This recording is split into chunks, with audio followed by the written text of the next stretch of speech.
Bom dia, boa tarde, boa noite. Eu sou a Camila Abdo, do Vista Pátria, do canal Direto aos Fatos. Hoje eu estou com o professor André Assi Barreto. Ele é professor de Filosofia e História das Redes Públicas e Privadas de São Paulo, aluno do Grande Olavo de Carvalho, mestre em Filosofia pela Universidade de São Paulo e também trabalha com revisão, tradução e palestras. Ele é autor do livro Saul Alinsky, Anatomia do Mal, e também ajudou a organizar o livro A Monarquia é Real, e o livro que nós vamos falar hoje, que é do Partido Clandestino, aqui, ó, O Partido das Sombras ao Governo Clandestino, do David Horowitz. Professor, muito obrigada por aceitar falar conosco. Boa noite, bom dia, boa tarde, boa noite, né? Como você disse, Camila, é um prazer estar aqui novamente. Não reparem na bagunça aqui, tá? É quarto enfim, vocês sabem, né? Não levei a regra do Jordan Peterson a sério e não arrumei o quarto. Estou aqui mais uma vez para falar com vocês um pouquinho sobre um livro editado pela Editora Armada, que eu tive o prazer de participar da edição, esse livro que a Camila mostrou e que está aqui comigo também. Foi feito em parceria com tradutores de direita, tá? Sempre dando esse destaque aí muito importante. A gente vai falar um pouquinho sobre o livro, a temática do livro, e aqui eu sigo, ó, quem reclamou do meu fumo na participação anterior, que eu falei da monarquia real, estou aqui fumando charuto toscano, italiano, ó, aroma maravilhoso, homenagem à patrulha do tabaco, a patrulha da nicotina, é para vocês esse aqui, tá? É isso aí, vamos lá. Professor, muito obrigada. Professor, já vou começar com a pergunta para meio que define o livro. O que é o Partido das Sombras e por que é um governo clandestino? Certo, então o que acontece é o seguinte, qual que é a ideia? A ideia trabalhada no livro, ela é uma ideia que, para cada um ter tido ou não um contato com ela, depende do quanto a pessoa acompanha de política, mas vou pegar um caminho possível aqui.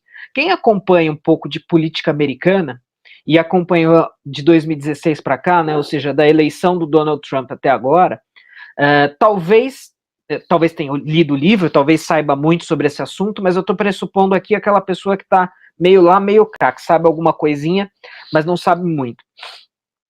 A campanha do Donald Trump, ela falou muito em drenar o pântano, né, drain the swamp, falou muito em deep state, né, o estado profundo. Então, quando usava-se essas expressões, do que estava se falando na verdade? Estava se falando de uma coisa parecida com aquilo que o David Horowitz usa para dar título a esse livro, né, do Partido das Sombras ao Governo Clandestino. Então, está falando do quê? De forças políticas que agem por trás dos panos, por trás da cortina, e que, na verdade, influenciam de uma maneira tão forte, tão grande, tão determinante, a ponto de formarem um partido das sombras, e uma vez que esse partido das sombras chega ao poder, um governo clandestino, ou seja, um governo que corre em paralelo e que determina uma série de coisas ali que deveriam, que são ou que seriam tomadas pelo governo oficial. Né? Então, o que você tem, na verdade, não é o partido que está ali na cara, o partido que está ali exposto, mas é um partido que age nas sombras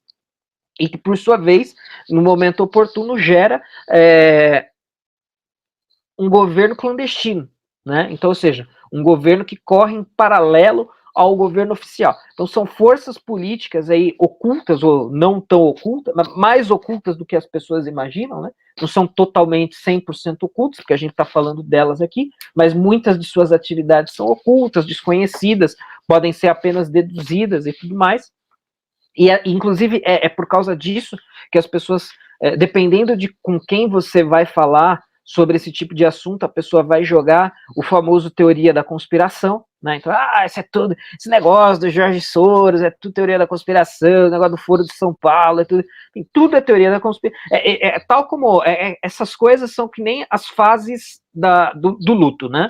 Primeiro é a negação, depois é a relativização. Então, primeiro o cara fala, não existe Foro de São Paulo, não existe Foro de São Paulo, não, Jorge Soros é só um empresário qualquer, ele não faz nada, ele não faz nada, não faz nada. Depois que você prova por A mais B que essas coisas existem e atuam, aí o cara vai falar, não, existe, atua, mas não é bem assim, você tá exagerando. O mesmo cara que ontem estava dizendo que não existia, agora ele, não, existe sim, mas não é bem assim, você tá exagerando, tá levando sério demais, o cara não faz tudo isso.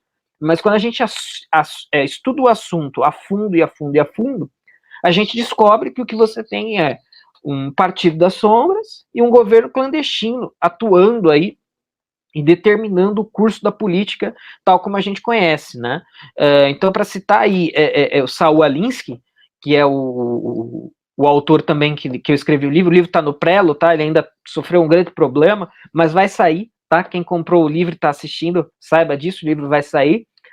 O Saul Alinsky, ele tinha um princípio que ele falava: the issue is never the issue, né? A questão nunca é a questão. Então, em política, se a gente não analisa a política desse jeito, a gente está inevitavelmente fadado a não entender o que está acontecendo.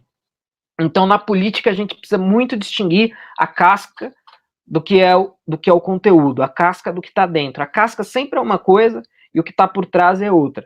Então, quando a gente vai falar da ação desse tipo de figura, pessoa, ideologia, a gente está falando de um partido da sombra que, por sua vez, gera um governo clandestino. Então, é basicamente isso. Professor, como, da onde, por que surgiu o Soros? Como é que ele começou? Então, vamos lá. O Jorge Soros, ele é atualmente ele é um bilionário, né, um empresário bilionário, nasceu na Hungria, enquanto a Hungria estava ocupada pelos nazistas, e até eu estava comentando com a Camila agora no bastidor, isso vocês podem buscar, porque isso é fato notório, mas o Jorge Soros, embora seja judeu étnico, ele foi colaboracionista dos nazistas, né, ele entregou outros judeus para as autoridades nazistas, o que já nos diz bastante a respeito da sua pessoa. Então, o Jorge Soros, ele é fundador do Quantum Group Funds, né, que é um setor de ações, né, de mercado financeiro. Mas o Soros, ele foi um cara, ele veio de baixo, né? Pelo menos a sua história pública de vida, ele era um garçom e que foi para a Inglaterra, foi para Londres, né? Trabalhou como garçom e financiou a sua faculdade na London School of Economics, que é uma escola de economia com bastante fama de tendência ao socialismo. Mas aí, enfim, estou contando a versão curta aqui, é claro, né? O Jorge Soros, então, começou a investir no mercado, começou a fazer investimentos altamente ousados, ganhou muito dinheiro e se tornou um empresário aí de sucesso, muito rico. A fortuna estimada do Soros atualmente é de 8 bilhões de dólares, tá? Segundo o ranking da Forbes de 2018. E esse é o Jorge Soros. Mas até aí, parece até uma história, tirando a parte de um judeu que entrega outros judeus para nazistas, mas se a gente remover essa parte, parece que é a história de alguém interessante. Pô, a história de alguém que venceu na vida, veio de baixo, ficou rico. Até aí, beleza. Então, qual que é o problema com esse cara? Bom, a partir de um certo momento da sua vida, principalmente a partir da década de 90, o Jorge Soros, ele foi lá, pegou uma parte considerável da fortuna dele e colocou na sua organização de filantropia, supostamente, veja, estou vendendo aqui a coisa pública, tá? A sua fundação filantrópica, sua organização filantrópica, que é a Open Society, né? Então, a Open Society é o instituto, digamos, do Jorge Soros, onde ele usa, né, para financiar causas, ideias, enfim, que são causas e ideias que ele julga que devem ser financiadas e que devem ser patrocinadas. Então, isso começou em 1993. Então, já tem mais de 30 anos aí de história a Open Society. O que faz a cabeça do Jorge Soros são ideais, assim, razoavelmente liberais, né? Veja, pelo menos em Constituição, em fundação, né? Tanto é que o nome da sociedade, o nome da organização filantrópica dele é Open Society. Isso é uma referência à obra de Karl Popper, do filósofo Karl Popper, que ele tinha um livro chamado a sociedade aberta e seus inimigos, né? The Open Society and its Enemies.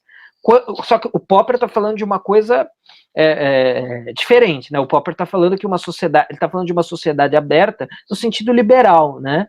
No sentido de ter, onde todo mundo goza de liberdades civis, políticas, econômicas, etc, etc. E que isso deve ser um modelo ideal de sociedade. Supostamente isso é uma inspiração para o Soros. Mas, né? E aí agora a gente começa a entrar um pouco no pulo do gato. Qual que é uma das questões essenciais para a gente entender uma série de coisas hoje? É o seguinte, esses ultrabilionários que são influentes em causas sociais, então, Soros, diversas outras famílias que serão mencionadas, Bill Gates, né, que tem um trabalho, esses caras, eles são aquilo que a gente chama de metacapitalistas. Então, o que é o metacapitalista? Resumidamente, o metacapitalista é o cara que quer capitalismo para si e socialismo para os outros, né? Então ele ficou muito rico graças ao capitalismo. Ele falou: nossa, o capitalismo é uma coisa muito boa. O capitalismo é uma coisa muito especial, muito preciosa.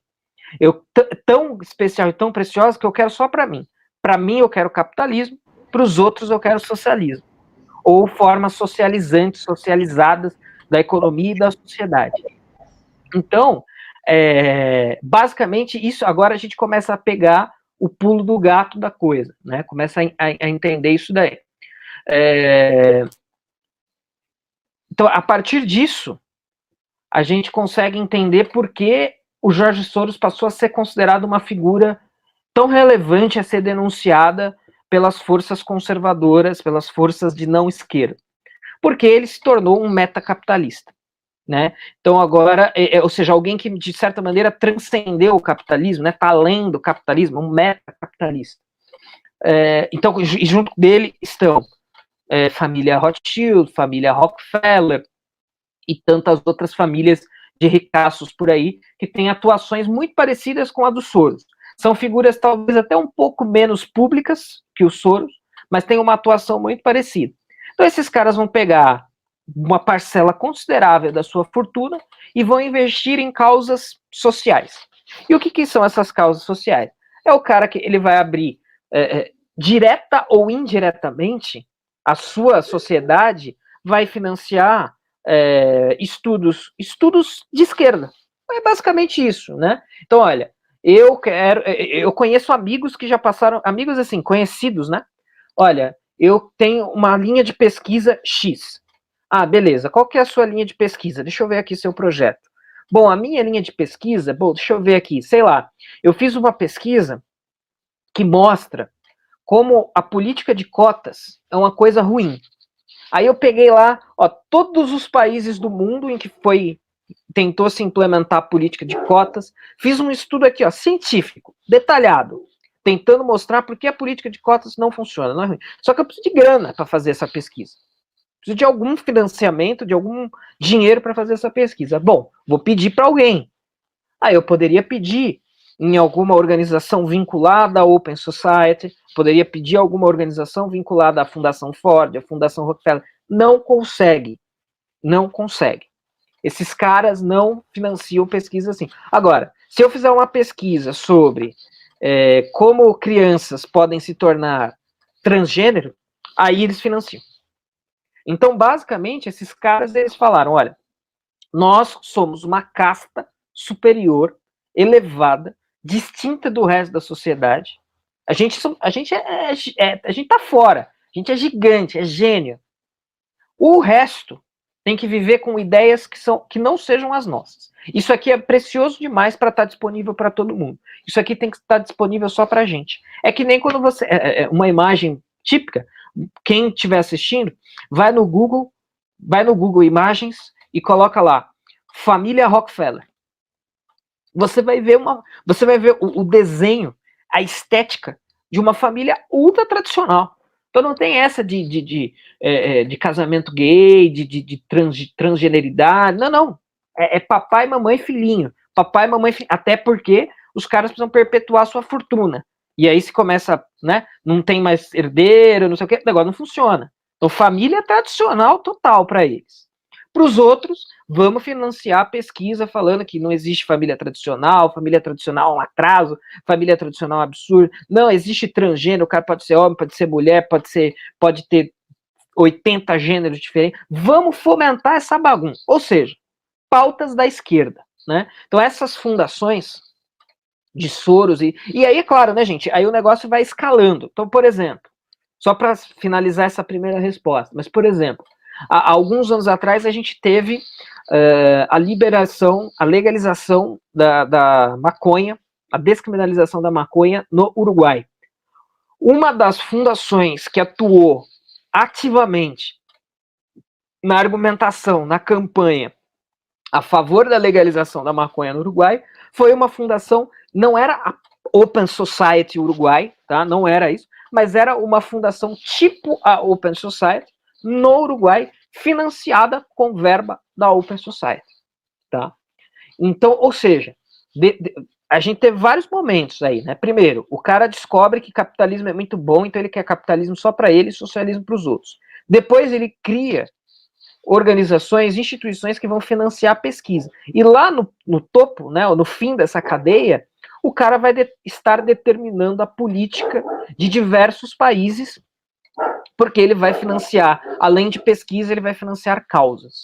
Né? Então, diversas movimentações de rua, diversas pautas, e até algo como a legalização da maconha num determinado país vai ser influenciada pelo tipo de poder e de ativismo dessa sociedade. Alguém pode estar pensando, mas que interesse tem um bilionário húngaro em financiar a legalização da maconha num paizinho minúsculo, insignificante, entre aspas, como o Uruguai? Pois é, essa é uma pergunta que eu devolvo para os caras que falam que isso é teoria da conspiração, né? Então, para quem fala que isso é tudo besteira, vocês são os teóricos da conspiração, na verdade, vocês são antissemita, que vocês não gostam do Jorge Soros porque ele é judeu, não é nada disso, a gente vai refutar isso ao longo da fala. Mas, bom, tá bom, mas por que o cara tá pondo, por que o capitalista, porque na ótica da esquerda, todos esses caras, eles são só os capitalistas malvadões, e todo capitalista malvadão é um direitista. Né? O cara que tem mentalidade bolchevique, ele não consegue conceber que um empresário possa financiar a causa de esquerda. Aí a gente vai lá e mostra. Aí o cara... bom, eu que pergunto. Qual interesse pode ter um bilionário em financiar a legalização da maconha num país minúsculo da América Latina?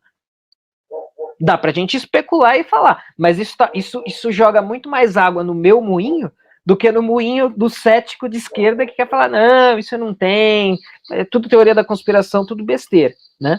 Então, basicamente, o modus operandi dos Soros e de outros, e no fundo, e depois tudo isso vai ser usado para se criar partidos da sombra e governos clandestinos, o modus operandi é mais ou menos esse que eu descrevi.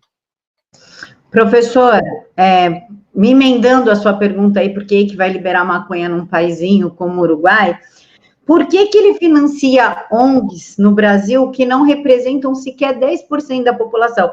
Esse povo da gordofobia, homofobia, sei lá o que, tudo que é fobia aí, a população real, a população de rua, sequer sabe que esse povo existe, isso é bolha de internet. Para que ele gasta dinheiro com essa gente? Com isso daí a gente pode trazer um outro elemento para a questão, que é o ponto do globalismo, né? O objetivo final dessas pessoas, mas isso é um objetivo final distante. Os caras estão perfeitamente cientes de que eles não vão obter isso do dia para a noite. Isso é uma longa marcha, né? Mas o objetivo final desses caras é criar um grande governo global, né? E aí é o famoso globalismo. Isso não é segredo para ninguém, isso não é nenhuma novidade histórica, né? Você ter grupos de poderosos querendo criar um governo global não é uma novidade histórica, é uma coisa super comum na história. Claro, o que muda é a especificidade do contexto histórico, agora são essas figuras e tal. Mas ao longo da história, basicamente, o globalismo ele é o imperialismo. Né? Todo grande império da história almejou, pelo menos em intenção, estender o seu poder pelo globo todo, né? Então não tem nada de novo. Mais uma vez, né? Muitas vezes quando a gente fala de globalismo, o cara vai falar, ih, lá vem o Olavete, maluco, teórico. Não, meu filho, eu tô falando de uma coisa simplíssima, uma coisa que a história já consagrou há muito tempo. A única coisa que eu tô falando é que agora está sendo feito por esse grupo de pessoas com essas intenções. Então o objetivo final desses caras com tudo isso é criar um governo global, uma nova ordem mundial de um governo global, ou seja, globalismo, onde os valores são os valores progressistas. Né? Então, e aí progressistas entre aspas, sempre, né? Os auto-intitulados valores progressistas que remam totalmente contra a maré dos valores e das vontades, dos desejos e das intenções das pessoas comuns. Né? Então, como você bem apontou, será que o cidadão médio, o afegão médio, né, para usar a expressão da moda aí, será que o afegão médio lá do Uruguai, a prioridade, a primeira coisa da cabeça dele é a legalização da maconha? Eu duvido muito. Duvido muito. O Uruguai é um país aqui. Quando eu falei paizinho, né, não foi no sentido pejorativo, só no sentido de que é pequeno, né? Um país pequeno, né? Um país assim, pro contexto mundial, irrelevante. Mas não tem problema nenhum com isso. Será que, mas mesmo assim, deve ter seus problemas? Deve ter, não, com certeza, tem seus problemas. E eu duvido muito que, para o cidadão comum, uma das coisas que o toque em primeiro lugar seja a legalização da maconha. Né? E isso não é uma questão de entrar no mérito, se tem que legalizar, não tem. Isso é até um outro debate. É uma questão de prioridade, hierarquia de prioridades, escala de prioridades. Olha, o que é prioritário? Tal coisa. Legalização da maconha, para qualquer pessoa normal, está lá no final das prioridades. Se é que é uma prioridade, com certeza não é nem a primeira, nem a segunda, nem a terceira. Mas existe o quê? Existe um conjunto de valores progressistas que incluem a legalização das drogas, que inclui aborto, que inclui ideologia de gênero, até porque esse tipo de coisa vai levar a controle populacional. Né? Um dos grandes problemas para esse pessoal metacapitalista e globalista é que existem pessoas demais no mundo. Quanto mais pessoas, mais difícil de controlar, quanto mais pessoas, mais você tem que dividir as coisas, e então, quanto mais pessoas, pior. Se a gente for levar em consideração, todas essas políticas, elas remam diretamente na direção de um controle populacional. Então, aborto, controle. Eu vi uma estatística outro dia assustadora. Na Espanha, que é um país que, infelizmente, já tem o aborto praticamente totalmente legalizado, a gente teve 40 vezes mais abortos do que nascimentos. Só para lembrar que um dos mitos sobre o aborto é que uma vez que ele seja legalizado, o número de abortos cai. Mentira! Na Suécia não foi assim, na Espanha não foi assim, e no Uruguai também, com a maconha. Ah, não, é só liberar a maconha que o tráfico vai diminuir. Mentira, o tráfico aumentou e a violência aumentou. Mas veja, existe então, voltando na resposta que eu estava construindo, existem um conjunto de valores progressistas que estão atrelados à destruição da família, estão atrelados ao controle populacional, que precisam ser emplacados por quem acredita que essa nova ordem mundial, que esse governo global deve ser criado, feito, implementado. Esse é o imperialismo. O único imperialismo que a gente enfrenta hoje é esse. São bilionários, são um pequeno grupo de bilionários metacapitalistas que querem impor um determinado estilo de vida para todo mundo. Estilo de vida esse que não é o deles. Né? Vai ver o tamanho da família Rockefeller, vai ver se alguém fez aborto lá. Pode até ter feito, mas não abriu mão de ter pelo menos um herdeiro. Vai lá ver se tem algum filho trans, vai lá ver se... enfim, vá verificar esse tipo de coisa. O ambientalismo também entra nessa sacola, né? Porque o cara tá falando, você vai ter que mudar radicalmente seus hábitos, não tenha filhos, porque o planeta não consegue aguentar mais pessoas. Não tenha filhos. É só ver de quais bocas sai esse tipo de discurso, que cada um pode ir aí por si só ligando os pontos. Né? Então é claramente um movimento de controle global total. E então finalizando essa resposta, essas pautas precisam ser financiadas por pessoas como o Jorge Soros e outros, né, e os globalistas como um todo, a despeito de elas ainda não serem as pautas que tocam as pessoas. Felizmente, a gente está experimentando alguma reação disso, né? A gente acabou de passar aí pelas eleições no Reino Unido, onde um assunto prioritário foi o Brexit, né? Foi a saída do Reino Unido de um bloco pré-globalista como a União Europeia, e assim, todas as forças globalistas tentando garantir que o Reino Unido permanecesse nesse bloco. Mas felizmente as pessoas, elas ainda estão distantes disso. As pessoas comuns, elas só querem viver a vida delas tranquilo, elas querem, né, são patriotas, querem manter as suas fronteiras nacionais, a sua soberania, e só. Então esse negócio de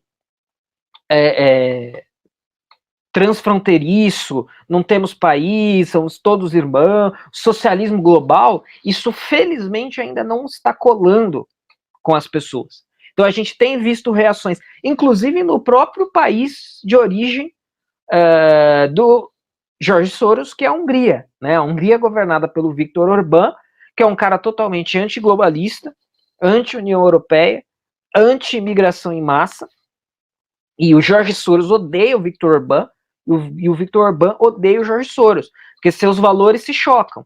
O valor de um é o valor do globalismo, do liberalismo que vem atrelado a isso, da União Europeia, e o Viktor Orbán é da soberania nacional, do respeito às fronteiras, do patriotismo, né? A Hungria para os húngaros, forte para os húngaros, fortes para os cidadãos do seu Estado-nação. Mas tudo isso precisa ser financiado, porque esses são os valores que devem imperar na nova ordem mundial que os metacapitalistas querem para os outros, né? Então, olha, para os outros é isso que eles querem, por isso que eles financiam, eles precisam, assim, precisam urgentemente que esse tipo de valor seja um valor que se espraia pelo mundo, né? Porque é isso que eles querem para os outros, mas jamais para eles. Professor, falando em legalização da maconha, ideologia de gênero, aborto, dizem, né, que o decálogo é de Lenin. Seria uma forma de colocar o decálogo para, na realidade, destruir a família, que é a base de tudo da sociedade cristã? Não, sem dúvida nenhuma. Existe aí uma clara tensão entre discurso e prática, né? Então, todos esses caras, eles financiam coisas que eles não praticam. E acho que não é muito segredo. Talvez isso as pessoas aceitem com mais facilidade. Os valores que eles defendem, os valores que eles pregam, os valores que eles querem para os outros, não são os valores que eles praticam, né? Então, como eu disse, até seria uma repetição, o que eles querem para as famílias dos outros não é aquilo que eles praticam nas suas próprias famílias. Entre eles querem... Veja, com certeza todos esses caras continuam faturando assim, de maneira gigantesca no mercado financeiro. Então, peraí, mas você não está financiando socialismo? Você não está financiando causas sociais? Então por que você não abre mão de ser um especulador capitalista? Não, não. É porque eles querem capitalismo para eles e socialismo, social-democracia, sei lá o quê, para os outros. Dependência do estatismo para os outros.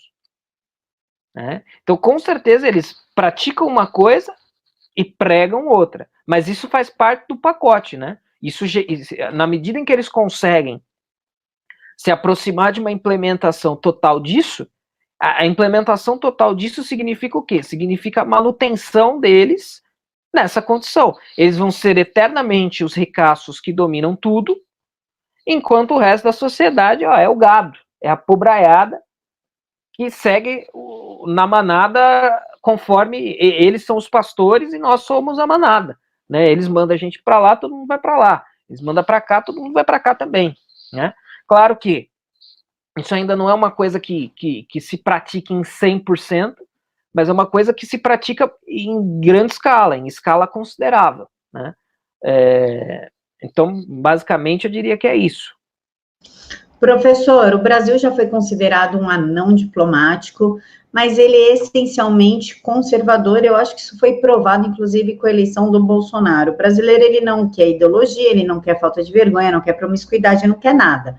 Ele quer viver a vida dele e pagar as contas. Qual o interesse, então, do George Soros num país que é considerado anão diplomático, essencialmente conservador, que ele sabe que vai ser muito difícil ele conseguir implantar alguma coisa aqui, sendo que a esquerda é maciçamente ridicularizada, os ideais da esquerda são ridicularizados aqui. Na verdade, isso não é apenas verdade para o brasileiro, mas eu diria que é uma verdade quase que global. Global seria exagero, mas é uma tendência mundial muito forte. Mais uma vez, me reportando às eleições britânicas, aconteceu, a classe trabalhadora britânica votou no Boris Johnson, votou no candidato que normalmente não seria o candidato dela. Por quê? Porque os caras, aparece lá o sujeito que está preocupado com imigração muçulmana, o cara quer mais muçulmano no país, quer mais imigrante no país, o cara quer ideologia de gênero. E aí o cara que ele é o cidadão trabalhador ali de classe baixa, não é nem de classe média, de classe baixa. O cara fala, bom, e o que esse cara tem a oferecer para mim? Eu não uso banheiro transgênero. Eu não emito gás carbônico. Eu só quero segurança, emprego, não quero que os impostos sejam escorchantes, e tá bom. Isso a gente viu no Reino Unido, nos Estados Unidos de Trump. Quem votou no Trump? Pessoal do interior, né? Se você pega a votação de Londres votou maciçamente na esquerda. O restante do país no Boris Johnson. Estados Unidos, interior maciçamente votando em Trump. As cidades mais cosmopolitas votando na esquerda, nos democratas. Por quê? Porque os valores das pessoas comuns não são os valores progressistas.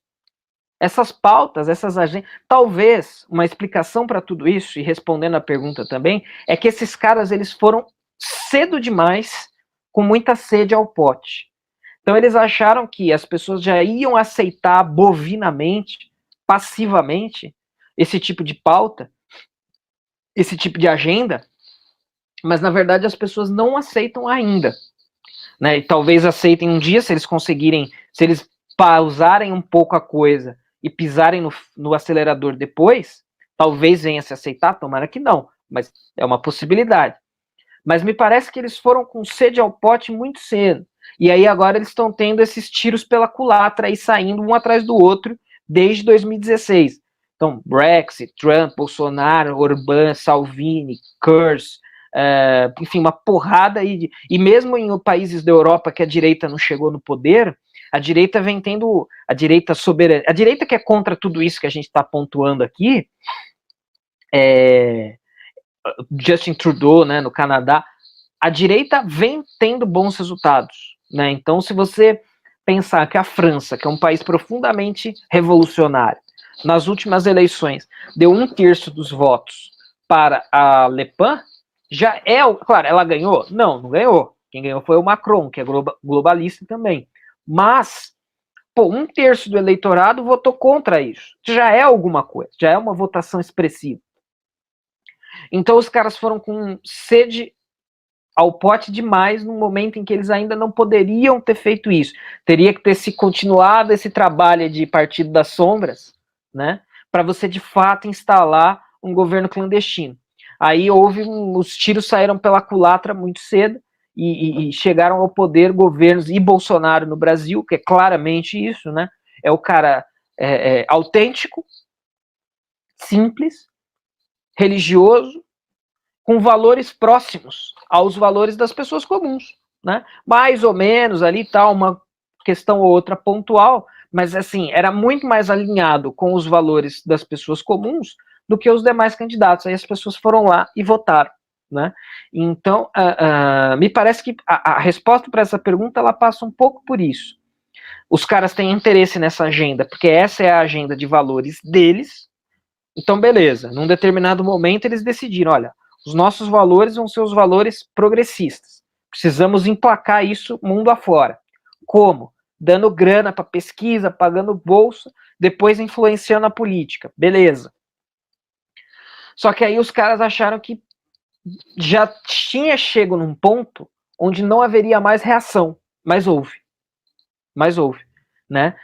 Eu tenho, quem me acompanha nas redes sociais pode achar que eu ando meio monotemático, mas eu até escrevi um artigo para um livro que vai ser publicado ano que vem sobre nova ordem mundial, onde eu defendo que o Brexit, então não é que eu estou fissurado no assunto, mas o Brexit ele foi o ponto de inflexão para tudo isso. Existem pessoas até mais ousadas que dizem que sem o Brexit, sem a saída do Reino Unido da União Europeia, aceita pelo povo no referendo, nem o Donald Trump teria sido eleito. O próprio Steve Bannon fala um pouco disso. Fala, olha, no meio dessa coisa toda, surgiu essa pessoa que você colocou na sua pergunta, Camila, o homem comum, que o Steve Bannon chama de Little Guy, o Little Guy acordou. Ele se revoltou. Ele falou, olha, não é isso que eu quero, isso não me representa, eu vou votar num cara autêntico e que represente aquilo que sejam os meus valores. Nos Estados Unidos tem um polemista, né, um pundit, como eles chamam lá, que é o Bill Whittle, que é ótimo, vale a pena ver os vídeos dele, que ele falou muito antes do Donald Trump ser eleito, ele falou, olha, o dia que um candidato à presidência aparecer num comício, aparecer num debate, sei lá, com uma arma na cintura, ele vai ser eleito. Claro que isso tinha um quê de simbologia e um quê de literalidade, né? Porque essa questão da arma, né, do armamento para o americano, ela é muito forte, ela é muito importante, ela é histórica, né? Muito mais do que é para a gente, por exemplo. Mas ele estava falando não apenas que o dia que aparecesse um candidato à presidência que defendesse o direito ao porte de armas, mas que defendesse as causas, os valores das pessoas comuns, ele seria eleito. E dito e feito, né? Esse cara era o Donald Trump. E foi lá e foi eleito contra as expectativas dos especialistas, contra o pessoal do globalismo que achava que não, a gente chegou num ponto em que a reação, a gente chegou aqui já. O pessoal que é contra a gente não vai conseguir, mas conseguiu, né? E ultrapassou. E aí elegeu-se Trump, Bolsonaro, Boris Johnson agora, o Brexit e tal. Tudo mais ou menos, né? Não estou falando que todos são iguais, não estou fazendo uma análise de gaiato aqui, né? Existem ressalvas, nuances, diferenças, mas no geral foram eleitos esses caras que são contra essa agenda. Então, basicamente é isso. Né? Eu acho que é por aí a resposta da pergunta. Professor, qual é a relação entre George Soros e o Foro de São Paulo? Olha, vejam, apesar desse assunto ser um assunto que eu estudo com considerável interesse, eu não sou capaz de oferecer aqui nenhum link direto. Né? Eu desconheço assim, qualquer documento que nos permita fazer uma vinculação direta. Até mesmo porque o Soros e os globalistas e tal, eles estão vinculados. Claro que o fenômeno da esquerda mundial é um fenômeno unívoco, né? Mas esse pessoal da ala, Soros, globalistas, Fundação Open Society, eles estão muito mais vinculados à esquerda liberal americana, né? Nos Estados Unidos, o esquerdista ele é o liberal, né? É o liberal. Esses caras estão muito mais vinculados a essa esquerda do que a uma esquerda populista, trabalhista, como se vincula mais ou menos o Foro de São Paulo. É claro que todos esses caras da esquerda raiz, digamos, eles estão pouco a pouco, exceção do PCO aí, né? Mas os demais, eles estão aos poucos aderindo às causas progressistas, né? Eles estão acoplando as suas bandeiras, campanhas, manifestos, panfletos, etc. Essa coisa de banheiro trans, homossexualidade e tal, que nunca foram pautas dessa esquerda mais tradicional, mais raiz. Mas eles estão acoplando. E o Foro de São Paulo seria uma coisa muito mais assim vinculada a isso, a essa esquerda mais raiz de socialismo puro, né, socialismo de Marx, não sei o quê, do que esse socialismo mais fabiano dos globalistas e Open Society e Sociedade Fabiana e etc, etc. Então, assim, eu desconheço que haja um link direto, Mas é claro que existe muito mais comunhão de interesses e de objetivos e de valores do que provavelmente os próprios envolvidos estão dispostos a admitir. E eu acho que indiretamente um pode ter contribuído com o outro. Né? Diretamente eu não posso bater o martelo, mas indiretamente com certeza.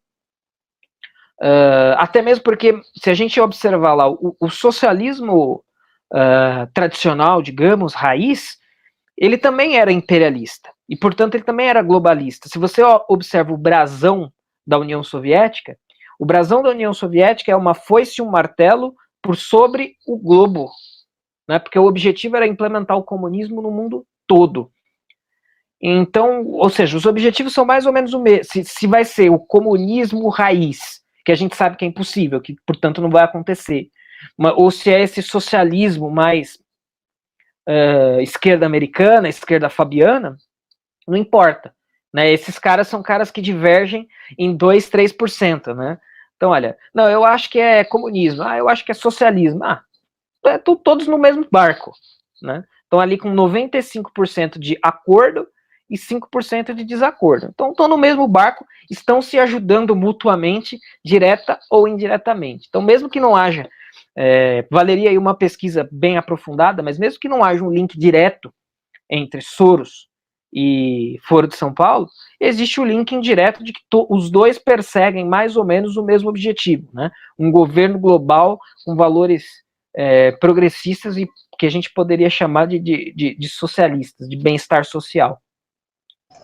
Professor, o George Soros anda meio que presente aqui no Brasil, financeiramente falando, com as suas fundações, principalmente a fundação dele, a Open Society, está até no Sou da Paz, tem algumas ONGs feministas, inclusive. Qual foi a influência dele nas eleições petistas, nas 4 últimas eleições? Então, essa é uma resposta que se casa muito com a resposta anterior. Eu até acho, duas coisas que eu acho que é importante de serem pontuadas, e eu vou pontuar antes que eu me esqueça. Primeiro, eu estava até comentando com você no bastidor, o Márcio Scansani, que participou não, né, encabeçou a edição desse livro, ele tem uma tese que eu acho que é uma tese importante e muito válida. Ele diz o seguinte: o George Soros, ele é uma espécie de office boy desse movimento todo. Então é o cara que apanha de todo mundo entre aspas, né? Mas quem está atento a esse tipo de discussão e vai bater em alguém, bate no George Soros. Agora, existem outros que a gente não sabe, ou não tem certeza, ou sabe e até tem certeza, mas por alguma razão não está falando, porque o George Soros é um cara mais público. Então não se trata apenas... Por exemplo, no Brasil, quem está caminhando... Vejam, cuidado com o que eu vou afirmar aqui, né? Mas quem está se encaminhando para fazer uma coisa relativamente parecida com o George Soros é o Lehman, o Paulo Lehman. É um cara que, eu não posso aqui só encher a minha burra de dinheiro. Eu preciso financiar políticos, eu preciso financiar think tanks, eu preciso financiar ideólogos, pessoas, assim, sujeitos que vão pensar, que é o que o George Soros fez lá atrás. Né? Enchi o cu de dinheiro aqui, perdão da expressão, enchi o rabo de dinheiro aqui, agora eu preciso fazer aqui algumas outras coisas. Começa a financiar causas, pautas. Então, se a gente pensar, Tabata Amaral, que é uma pessoa diretamente ligada às instituições de José Paulo Lehmann, é mais ou menos esse tipo. Então, veja, o que eu estou falando? Eu estou falando que o José Paulo Lehmann elegeu a Tabata Amaral? Não estou falando isso. Então, a gente tem que tomar cuidado quando a gente procura esse tipo de elo. Né? Como eu falei, a gente precisa levar a sério o ensinamento do Alinsky, né? The issue is never the issue. Então, se a coisa está parecendo muito clara e evidente, é provável que não seja isso, porque em política é assim.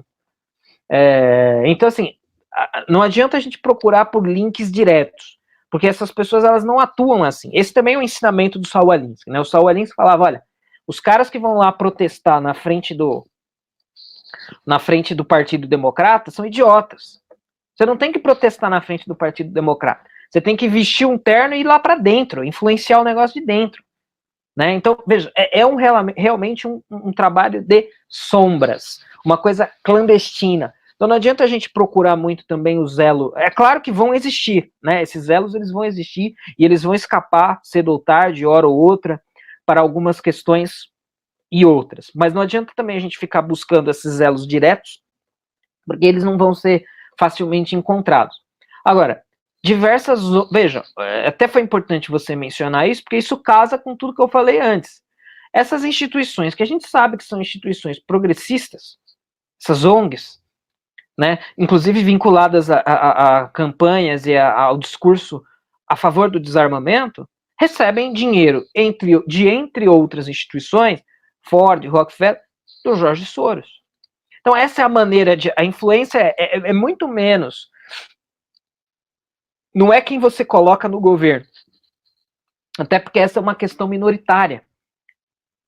O importante é você determinar tudo o que acontece por trás das cortinas. E como é que você determina tudo o que acontece por trás das cortinas? Pagando. Pagando, financiando. Elegi deputado, criei think tank, paguei ideólogo, fiz o escambau a 4. Pronto, eu já criei o partido. Esse é o partido clandestino. Né? Esse é o partido das sombras que gera um governo clandestino.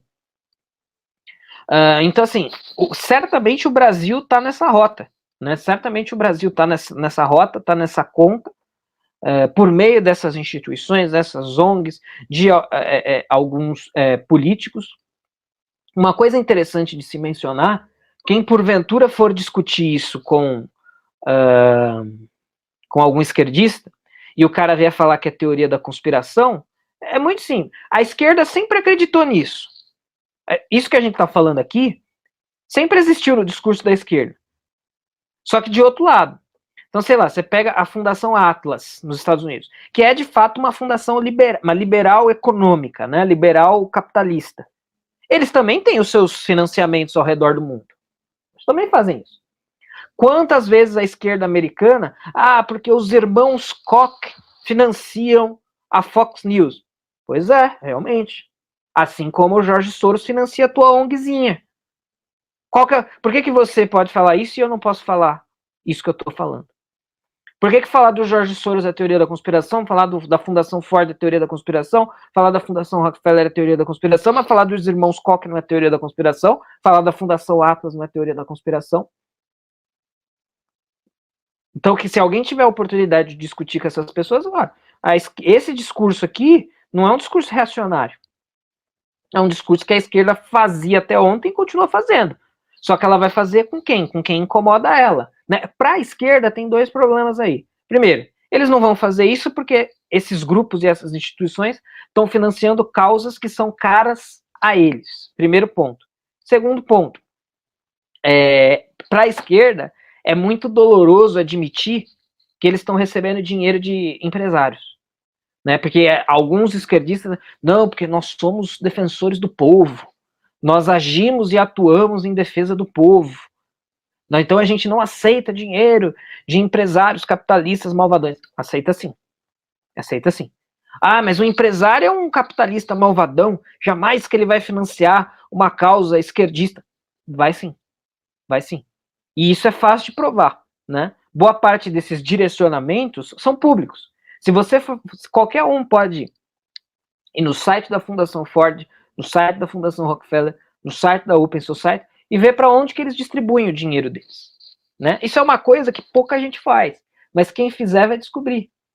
E aí você vai ver, não existe nenhum think tank conservador financiado por esses caras, não existe nenhuma pesquisa conservadora financiada por esses caras. Então eles estão financiando o quê? As pesquisas, as causas, as ONGs de esquerda. Não é segredo nenhum. Então, acredito que seja por aí. Professor, nós não temos somente o Soros, nós temos a Fundação MacArthur, a Rockefeller, inclusive o Rockefeller ajudou a liberação feminina, né, o feminismo, falando que assim ele poderia taxar mais da metade da população se as mulheres passassem a trabalhar fora e poderia ter melhor manipulação das crianças se elas ficassem nas escolas aí em tempo integral. Quem contou isso, inclusive, foi um amigo dele numa entrevista, falando que o Rockefeller afirmou isso a ele, que ele financiou o feminismo para poder taxar mais da metade da população e ter acesso aos filhos, né? A MacArthur adora uma ONG abortista, tanto que basta acessar ali o site da MacArthur, que vai ver os valores absurdos que eles deram para determinadas ONGs femininas brasileiras, inclusive as ONGs das negras, né, das mulheres negras e abortistas. Por que somente se fala e enaltece o George Soros, enquanto essas outras ONGs, são 12 famílias, para falar a verdade, as principais são a MacArthur e a Rockefeller, enquanto eles trabalham ali nas sombras, digamos assim? Veja, excelente pergunta, excelente ponto. Isso tem, vou responder aqui em vários níveis. Isso tem primeiro a ver com aquela tese que eu mencionei, que é uma tese que a gente precisaria investigar, é mais um feeling, né, do que uma tese. Olha, primeiro, provavelmente isso já é uma coisa proposital. Não, a gente vai escolher um office boy, a gente vai escolher um poster boy, que aí esse cara vai dar a cara a tapa, vai aparecer, todo mundo vai bater nele, enquanto isso o resto continua trabalhando na surdina, nas escondidas. Então, provavelmente tem a ver com isso. A gente tem que tomar cuidado para nós mesmos não cairmos nisso, né? Fica só falando, só batendo em Jorge Soros, esquecer do resto. Soros é um deles. Soros é o rosto, é o carro-chefe, é a infantaria, né? É a bucha de canhão. Existem tantos outros, muitos outros aí fazendo isso, como esses que você mencionou. Então, o que os une é, todos eles financiam mais ou menos as mesmas ideias, as mesmas agendas, as mesmas pautas, aborto, feminismo, né? Veja, o feminismo também está diretamente ligado ao controle populacional que eu mencionei. Olha, vamos financiar o feminismo, vamos financiar uma causa que diz que a mulher tem que trabalhar igual ao homem. Qual que vai a consequência da mulher trabalhar igual ao homem? Ela não vai mais poder ter tantos filhos quanto ela tinha antes. Então, se antigamente as mulheres tinham 10 filhos, elas conseguiam ter 10 filhos porque elas conseguiam viver num lar que o marido era provedor e que o provimento do marido conseguia sustentar uma casa com 10 filhos. Só que agora não, agora a mulher tem que trabalhar, porque a mulher é igual ao homem. Ela tem que perder esse privilégio de não poder trabalhar, porque não poder trabalhar é um privilégio. Não poder trabalhar. Aliás, a esquerda é obrigada a reconhecer isso, né? Na narrativa mitológica da esquerda, só quem não trabalha é o burguês, e o burguês é o privilegiado. Então, não poder trabalhar é um privilégio que o feminismo removeu da esquerda, das mulheres. Por quê? Porque não, a mulher tem que ser igual ao homem. Só que para a mulher ser. O homem não tem filho, no mesmo sentido que a mulher tem filho, né? Se as mulheres vão trabalhar igual aos homens, então elas não vão mais poder ter tantos filhos, ou sequer vão poder ter filhos, como nas versões mais radicais a gente pode observar. Então é 1, 2 ou nenhum, né? Porque ela vai se dedicar só à formação, depois à carreira, depois o resto da vida ao trabalho, e não vai, é só função econômica, não vai ter nenhuma outra função. É interessante, países como Hungria, Polônia, que estão numa vertente muito mais contrária a esse tipo de coisa, são países que estão incentivando muito um retorno das mulheres ao lar. Na Polônia chegou até um ponto interessante, assim, de domingo o comércio ser muito mais restrito, né? Porque domingo é para você ficar com a sua família. Domingo não é para você ir pro shopping tomar sorvete sozinho, é para você ficar com a sua família, né? Então, mas isso vai tudo na contramão dessas agendas, dessas pautas financiadas por esses caras, porque você vai ter controle populacional, no fundo é controle populacional e engenharia social. Os caras querem controlar tudo, os caras querem... Veja, você cria a dependência estatal. A dependência estatal, ela está na mesma linha. Ela está na mesma linha. Você vai cobrar impostos escorchantes. Aí, o marido não consegue mais ser o provedor da casa. Né? Se você é o provedor da casa, você tem a sua mulher e 2 filhos, são 4 pessoas para serem providas. Se você ganha um salário mediano e é surrado por impostos, o que tem que acontecer? Sua mulher tem que trabalhar, senão falta na sua casa. Sua casa não pode ser provida na totalidade. Então isso também vejam como as coisas vão se costurando, se delineando, se juntando e ficando claras. Então tem a ver com tudo isso, né? Tem a ver com tudo isso. A gente tem que tomar esse cuidado de não ficar só, tem que bater muito nos Soros. E não é nem questão de bater, mas é questão de expor. Isso aqui está sendo feito. Mas isso é bom. Isso é uma outra discussão. Claro que a gente acha que não é, mas até é um debate. Tá, talvez isso seja bom, beleza. Mas primeiro as pessoas precisam saber. Vamos informar todo mundo sobre o que é isso, e aí as pessoas vão decidir se isso é bom ou ruim. Mas a atual situação das coisas é uma situação de Partido das Sombras, governo clandestino. São coisas que acontecem sem que a maioria das pessoas sequer sonhe. As pessoas acham que é espontâneo, né? As pessoas acham que tudo isso é espontâneo. Então a mulher não tem mais filhos, feminismo, aborto, ideologia de gênero, ambientalismo histérico, as pessoas acham que tudo isso é espontâneo. Faz parte, acontece, daqui a pouco passa. Não, na verdade não. Né? Isso é uma coisa produzida, fomentada, incentivada por esses caras que querem criar um modelo, um tipo específico de sociedade. Né?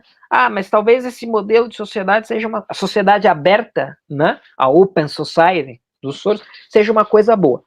Tá, você quer defender essa tese? Beleza, vamos debater. Mas você concorda comigo que tudo isso que eu estou falando está acontecendo? Existe uma tendência geral de negar, né?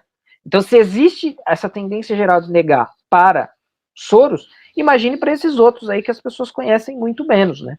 E todos eles são metacapitalistas. São caras que ficaram Rockefeller, todo mundo não, né?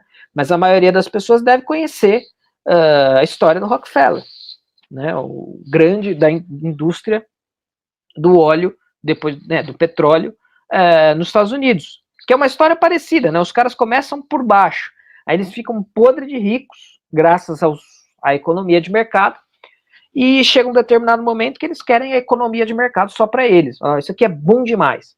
Então, é um capitalismo privatizado, né? Privatizado para eles e negado para os demais. Para os demais tem que ter socialismo, tem que ter todas essas pautas que as pessoas comuns que tendem a ser conservadoras são contra, né? Então, assim, o que eu diria para encerrar é quem sair desse vídeo aqui interessado por esse tipo de assunto, perdão, busque também informação sobre todos esses, né? Vai no site não só da Open Society, mas da Fundação MacArthur, da Fundação Rockefeller, vai estudar sobre a influência dos Rothschild, vai estudar sobre Clube Bilderberg, né? Vai estudar sobre todas essas coisas e começar a expor, né? Hoje em dia é tão fácil, todo mundo tem podcast, canal no YouTube, blog, vai expor isso, mano, vai expor isso, porque uma coisa que esses caras querem é continuar o máximo possível na surdina. O máximo que eles conseguirem atuar sem dar muita bandeira, para eles, melhor. Quanto mais gente estiver denunciando, pior para eles. Né? Então, eu acho que essa é a mensagem. O pessoal fala tanto, por exemplo, da família Marinho no monopólio da informação, mas quem, na verdade, é o magnata da informação é a família Murdoch, né? Murdoch. E nem se ouve falar no nome deles. A direita precisa correr mais atrás de quem realmente controla, querendo ou não, as nossas vidas. Professor, existe alguma diferença pontual entre Rockefeller, a MacArthur e os Soros? Que me vem à mente agora, imediatamente, eu desconheceria. Não sei te precisar.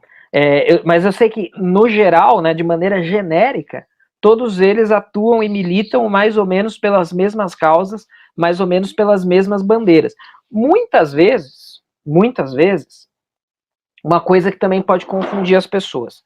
Muitas vezes esses caras, é claro que eles vêm de longa data financiando isso daí, né? Agora, não seria surpresa se a gente descobrisse, a gente citou aqui diversos políticos, né, que supostamente estão contra todos esses movimentos.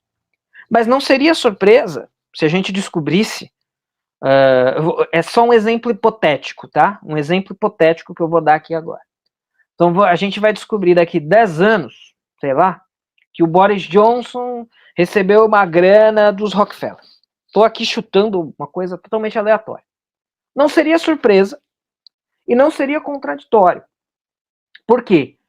Porque esses caras, eles são tão ricos e eles têm tanta liberdade para torrar essa grana deles, para ficarem mais ricos ainda, que, na verdade, eles podem investir nos dois lados. Eles podem investir em tudo. Claro que se eles fazem isso é porque não são dois lados, é um lado só. Mas na aparência de dois lados, eles podem investir nos dois lados, porque os dois lados são lucrativos para eles. Né? Então, se a gente descobrir que uma dessas fundações, na verdade, por algum momento, deixou de financiar uma causa, uma instituição, etc., progressista, isso não seria nenhuma surpresa. E não seria contraditório. Ninguém vai poder levantar o dedo e falar: seu louco, você falou que ele só financiava esquerdista, olha ele aqui financiando tal coisa. Não. Não, porque eles fazem isso porque eles também ganham do conflito. Né? Que exista algum conflito também pode ser um cenário possível em determinados contextos positivo e lucrativo para esses caras. Então pode ser isso também. Então assim, talvez tenham diferenças pontuais que eu não saberia te precisar aqui agora, mas em linhas gerais, a tendência geral dos últimos tempos é que eles estejam todos financiando mais ou menos as mesmas bandeiras, as mesmas causas, as mesmas manifestações, etc, etc. Professor, o senhor gostaria de fazer as suas considerações finais baseado no livro? Gostaria. Bom, esse livrinho aqui, gente, ele é um livrinho muito interessante. Não, assim, além dele ser, não é porque eu trabalhei na edição, não, tá? Mas além dele ser interessante, porque ele trabalha com as discussões que a gente colocou aqui, e é bastante centrado aqui na figura do Obama, né? Porque o David Horowitz é americano, mas serve, no geral, para todas as forças globalistas aí, né? O Macron, que está aqui na capa, Angela Merkel, etc. Então, o texto é muito bom. A gente tem uma apresentação do Flávio Gordon nesse livro aqui, muito boa. O projeto gráfico é bem legal, então, veja, tem uma capa bem interessante, aqui por dentro é bonitinho e tal. Tem a tradução primorosa do pessoal do Tradutores de Direita. Eu trabalhei também na revisão de texto e da tradução, mas a tradução deles foi maravilhosa, foi perfeita, porque eles são muito bons.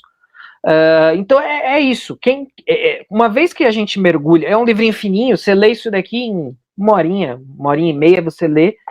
Originalmente isso daqui era quase que um panfleto, né? O original desse livro aqui, se eu não me engano, tem 20 páginas, assim, grandes, né? Páginas, uma fonte bem pequena de PDF, que a gente colocou textos adicionais, e o texto aqui dentro também, mas tem bastante texto, o livro para em pé e tal, e a nossa edição tem um total de 134 páginas, né? Então é bastante até.